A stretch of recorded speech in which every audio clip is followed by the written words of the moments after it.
fellas, we're on our way to my friend Greg's house. Seen him a couple times. He towed my truck to the dyno and whatnot. We're gonna try and work out the exhaust on this green truck with the 5.3 swap. It's kind of hooked up right now, but like I said in my last video, it's kind of janky. So we're gonna try and make it look a little more factory and make it emissions compliant, so we can smog this thing. See you guys there.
Doesn't really drone bad either.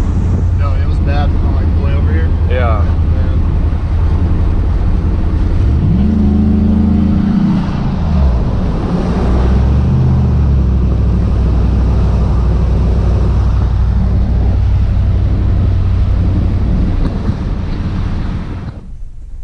Back at the house now.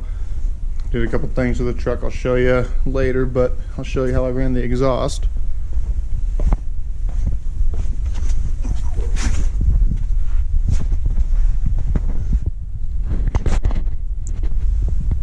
So this is the Jegs off-road Y-pipe for a 99 through 06. Doesn't come with catalytic converters, so I added one. I put a ball flange here. There's the catalytic converter. Put a mount there. There's already a hole there, just to kind of keep them swaying back and forth, and then utilize the factory hanger up there. Muffler, and then turn down.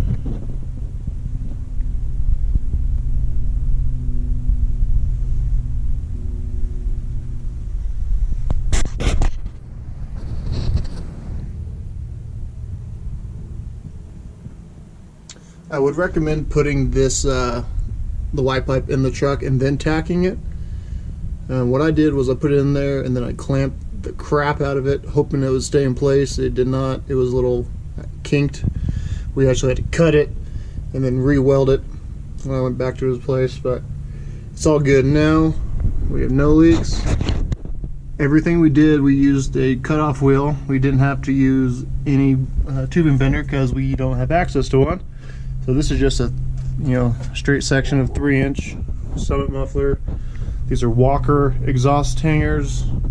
It was actually a 45 bend I thought I was going to be able to use, but I couldn't, so we made it into a turn down. This is an eBay catalytic converter.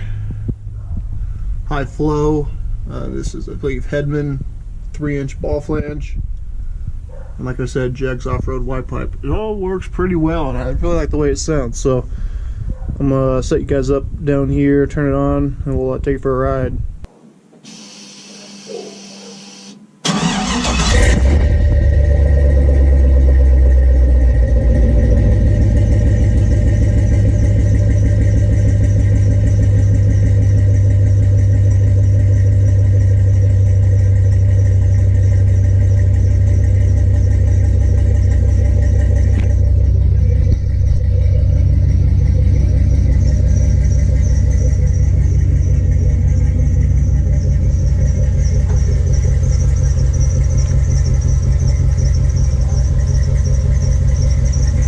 one's a little squeaky, I think is going bad, so luckily I got 2 extra ones to swap in. We'll take it for a ride now.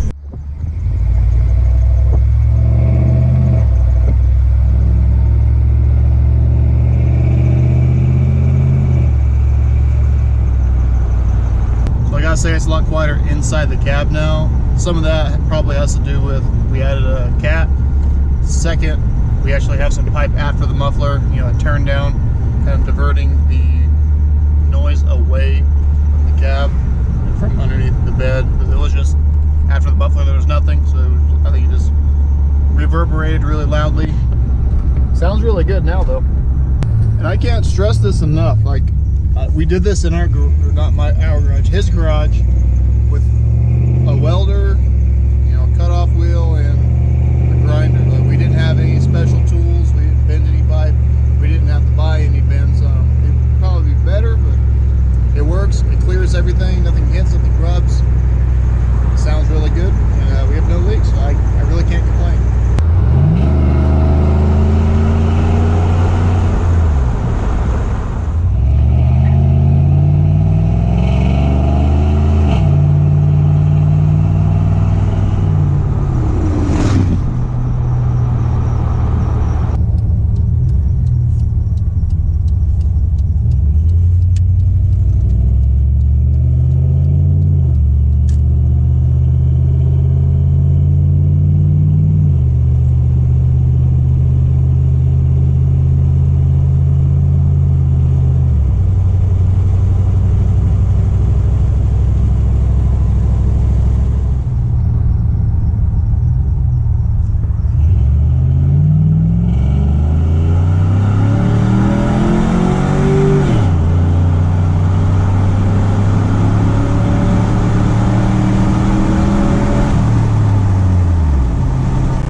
Flat ground, I'll show you. I put an 1.5 inch block in the back, kind of raised the back end up. It was sitting kind of low, and then I cranked the torsion bars up a little bit, nothing crazy. I still have a decent angle for the CV axles, so now it just needs an alignment. Now I really like the way it sits now. It's kind of, you know, it's old. It's got, the truck's got 150,000 miles on it, so you know things start sagging.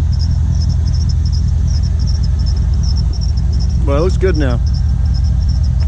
Needs to be washed, a couple things here, and then it's just about done.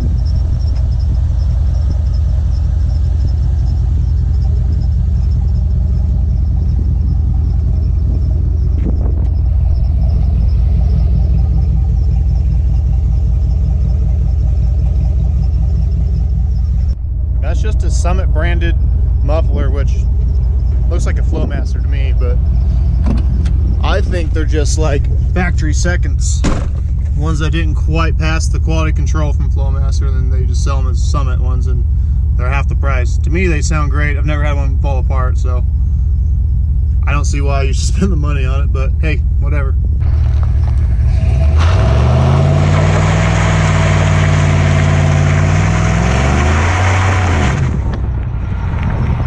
Probably be careful. These tires are pretty dry rotted. I may end up popping one and I'll be stranded. Yeah, it does need new tires.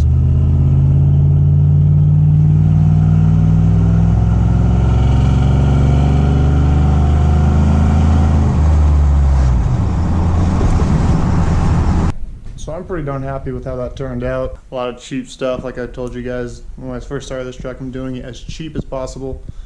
I really don't want to spend a whole bunch of money on it, partially because I'm broke and nobody wants to spend a lot of money. So I'm really happy with how it is. Like I said, we didn't use any type of like fancy tools or anything. Just, you know, a chop saw, angle grinder, cutoff wheel, welder. So the welding is really the only thing that you may or may not have or have the ability to do. I'm not a great welder, and I don't even have a welder, so I relied on my friend Greg. He's a pretty darn good welder, so he welded it up for me. So I'm really excited about that truck. It is damn near done. I have to pull the power steering pump off next. That's not very entertaining, so I probably won't film that. But that truck is coming along. just about ready for sale. So if this is a truck that you are interested in, keep that in mind. Probably next month or two I will be putting it for sale. Done a lot to it. Rebuilt the whole front end, 5.3 swap, everything's integrated in. The only thing that doesn't work is the fuel pump. However, I think it might be the fuel pump itself, the center, not really the tune, because it just reads empty all the time. So I don't know.